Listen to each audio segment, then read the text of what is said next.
I'm so sorry if it does look like some clips where it's really dark, some clips where it's really bright.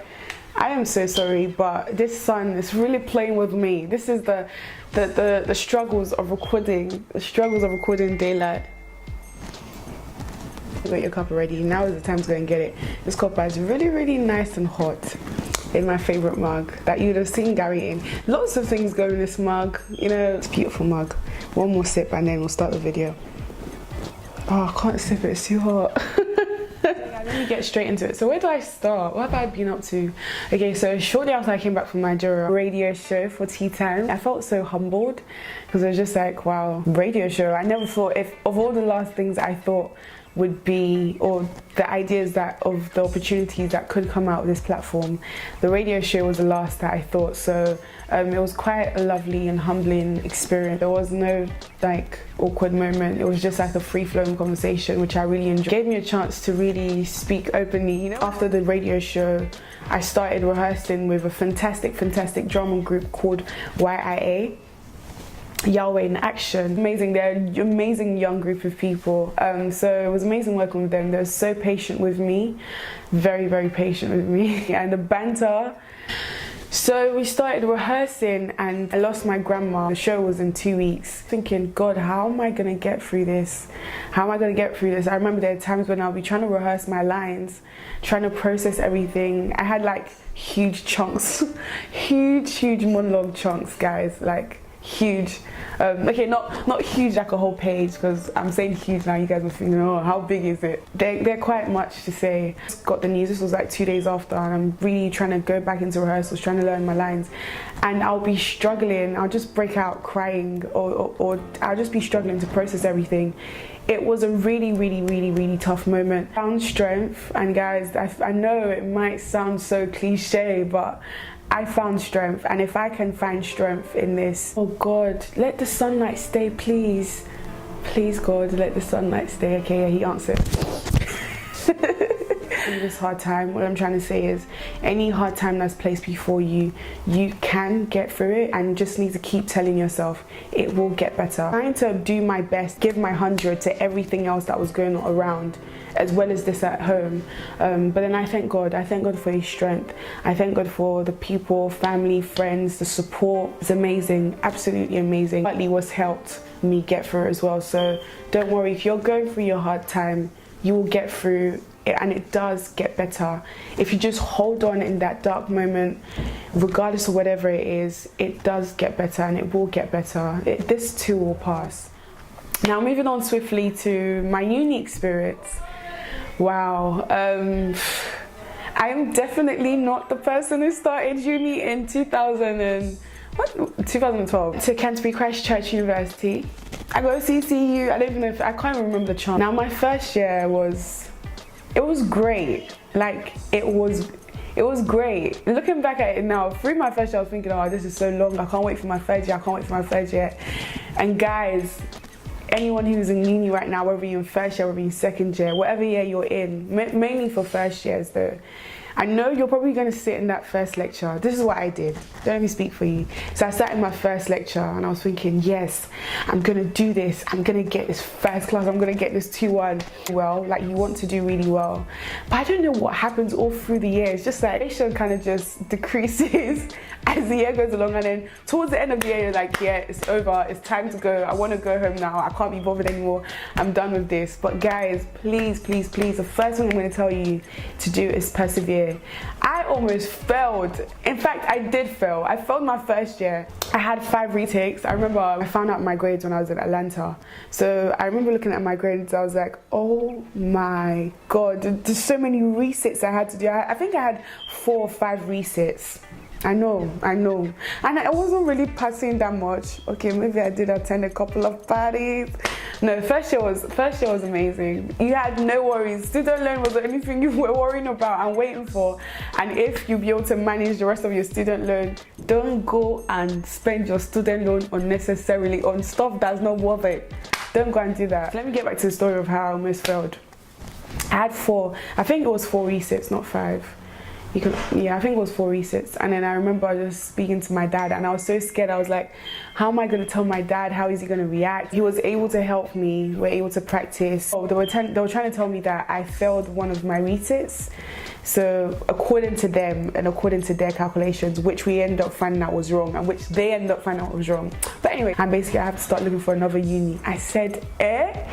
And guys, this time I knew God, but not like now, man. I'll just cry at any little thing that happened. I'll be sad. I just thought, oh my God, all my hope is lost. What am I gonna do? My friends are gonna go to second year and I'm gonna be left behind. Oh my God, how am I gonna start looking for another uni? What uni is gonna accept me now with my crap grades? I literally, guys, I felt like, woe is me. Like, I was really, really, really sad. That's another thing. Whatever failure is, girl, dust yourself off and get moving. There's no time to sit down in that woe is me. Someone just told me, why don't you call them back again and ask them to recheck or remark those papers? And then I was like, they should check again. What they said happened, but then miscalculations were wrong. I actually got a first class and I got 70%. I remember hearing it. That was like my best grade, my reset grade, my best grade in the whole of first year. But yeah, so they said I got 70%, so they're sorry for the confusion. I'm actually allowed to come back to Canterbury Christchurch. And so after that, I thought, oh, you people. My first year of uni, I went on my first date. Shout out to gyms and Spag on my first day. It was really, really nice. A friend of mine I used to call my uni mum, she dressed me up. They all came to my house, like did a prep. I was wearing, what did I wear? I wore, what's that skirt?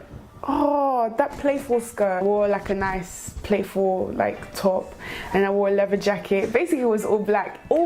Everything was a hashtag back then, first year of uni. Oh my gosh, everywhere I went, all black. My hair was in a bun. She did my makeup for me. We went to Nando's. I really, really liked Nando's back then. Like, I really, really love Nando's more than I do now. I mean, I like Nando's now, but back then it was if anyone went to take me anywhere, if you asked Yeti and Dami, they'll just tell you, take her to Nando's.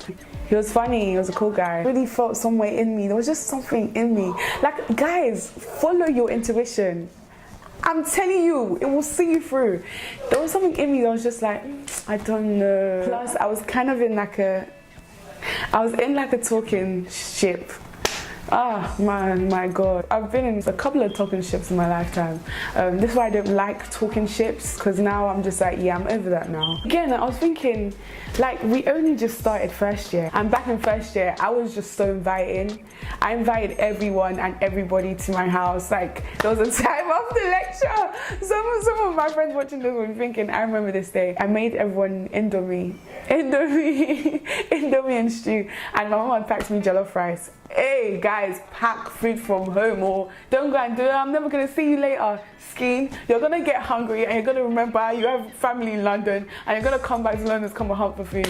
My mom will pack me big bags of jollof rice. It will already be stacked and packed. Second year was the turning point.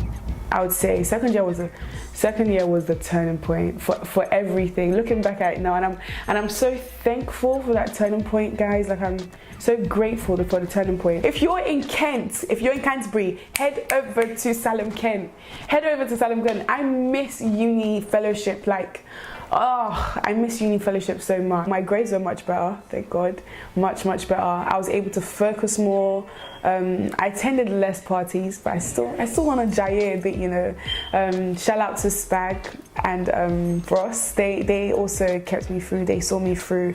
And even like some of the friends that I thought would never, ever, like, guys, I'm never, ever, we're never gonna ever speak again. Like, ever speak again. Damn it. It's amazing what God can do, because I don't want to go on here and was about, oh, this, that happened. It took a long time, but if it's something that you can keep working at, if it's something that you can save, this is not only to do with friendships, relationships even. Keep working on it, keep working. That's how beautiful relationships are birthed. Just because you run for a hard time, just because you're wronged, you're going to be wronged. You're going to be wronged. In friendship, you're going to be wronged. In relationships, you're going to be wrong, but because of the wrong now, you want to go and I'm going to burn your bridge, I'm going to cut it. Got it? No, we need to learn this mentality of working through things. That's how you see people who are 60, 70 and they take pictures together. You read their captions and think, oh, that's so cute, I want that for myself.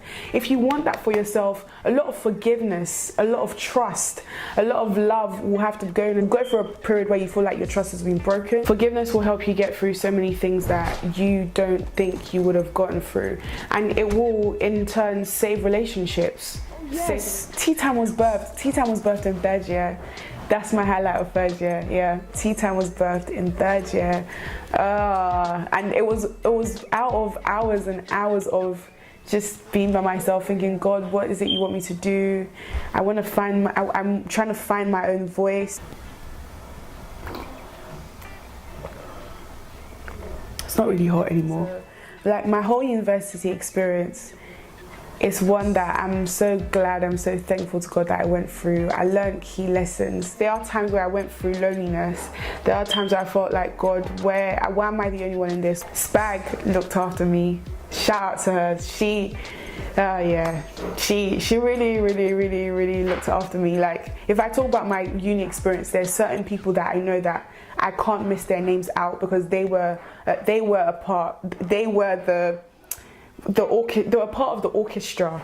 That's it. They were part of the orchestration of my uni experience. So I can't miss their names out. Appreciate every moment. Because right now, if anyone ever told me that you're gonna look back at uni and say you miss it, I'll be like, yeah, maybe some bits, but I actually miss it more than I thought I would. Which is the irony of things, because when I was going through it, I was like, when is this going to be over? Like, seriously, I am tired now. I just want to graduate. I want to start working, start making money-ish. Work. The rush. Enjoy every moment, and I know it's easier said than done. Know the city that you're in.